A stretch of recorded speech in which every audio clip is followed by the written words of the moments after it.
여러분, 인류가 가진 가장 위대한 선물이 사실은요, 가장 대담한 범죄에서 시작됐다는 거 알고 계셨나요? 이건 그냥 옛날 신화가 아닙니다. 신들을 상대로 벌인 인류 최초의 지적 반란에 대한 이야기죠. 오늘 이야기는 바로 신들의 정상, 올림포스에서 벌어진 한편의 장대한 강탈극에 대한 겁니다. 목표물은 단 하나, 불이었죠. 근데 이게 단순히 몸을 데우는 온기가 아니었어요. 문명과 지식 그 자체, 신들만이 가질 수 있었던 가장 신성한 소유물이었습니다.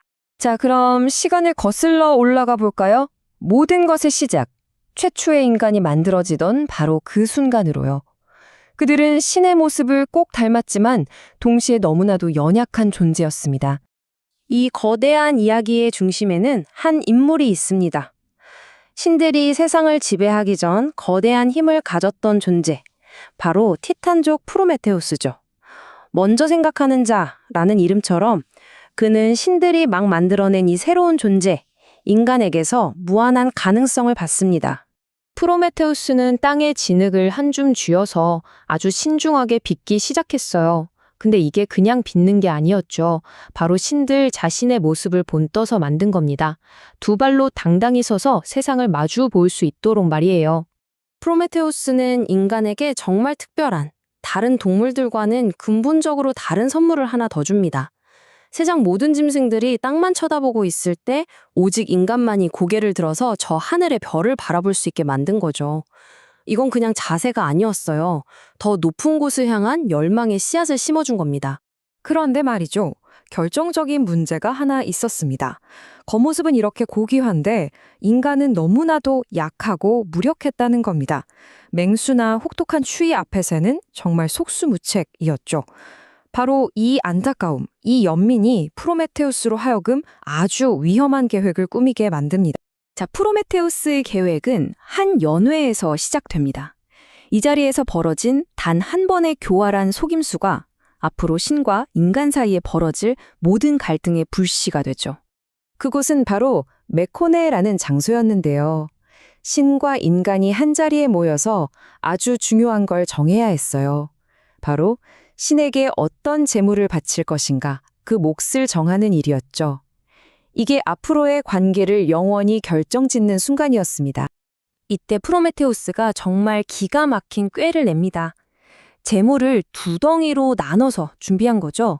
한쪽은 보기만 해도 먹음직스러운 하얀 지방으로 감쌌어요. 근데 그 속에는 사실 쓸모없는 뼈만 들어있었죠. 그리고 다른 한쪽은 아주 볼품없는 위장 안에다가 가장 맛있는 살코기를 전부 숨겨놨습니다. 그리고는 신들의 왕 제우스에게 딱 내밀면서 자, 고르시죠 한 겁니다. 제우스가 뭘 골랐을까요? 당연히 번지르르해 보이는 지방 덩어리를 골랐죠. 그리고 속임수를 얼어차린 순간 정말 그 분노가 하늘을 찔렀습니다. 그런데 제우스는 프로메테우스가 아니라 그가 아끼는 인간들을 벌하기로 해요. 바로 세상의 모든 불을 싹 거두어가 버린 겁니다. 인류는 다시 춥고 어두운 그 원시적인 암흑 속으로 떨어지고 말았죠. 하지만 제우스의 이런 벌이 프로메테우스를 멈추게 했을까요? 천만에요.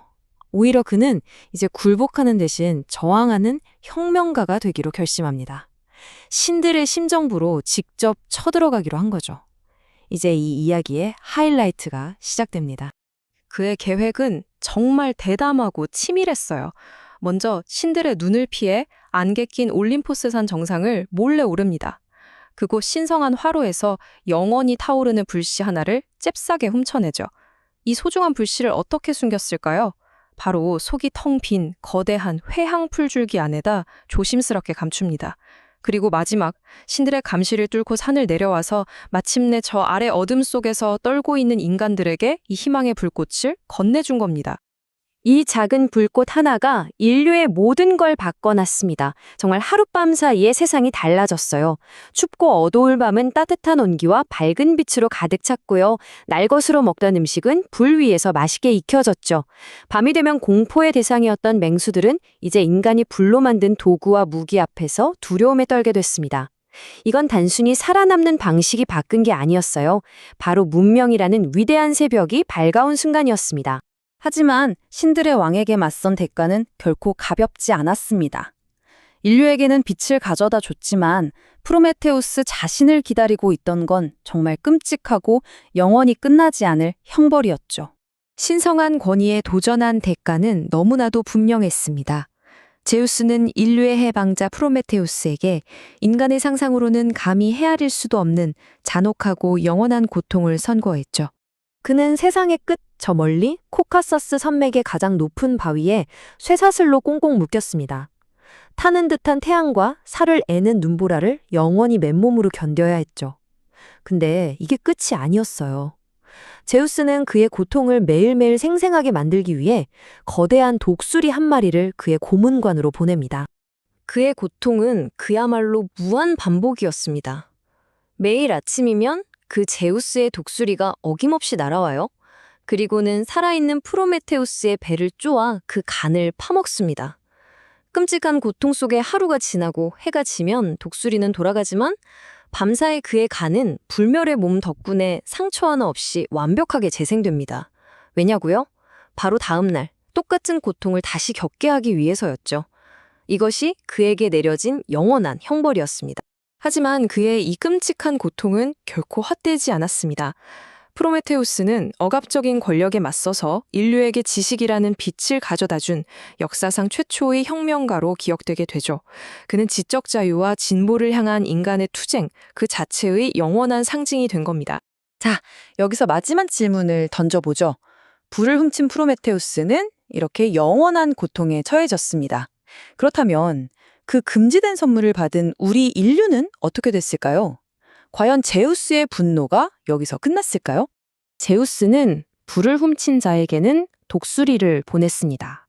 하지만 그 불을 받은 인류에게는요, 그보다 훨씬 더 아름답고 훨씬 더 치명적인 선물을 하나 준비하고 있었거든요. 그 재앙의 이름은 바로 판도라입니다. 그 이야기는 다음 분석에서 계속해서 파헤쳐 보겠습니다.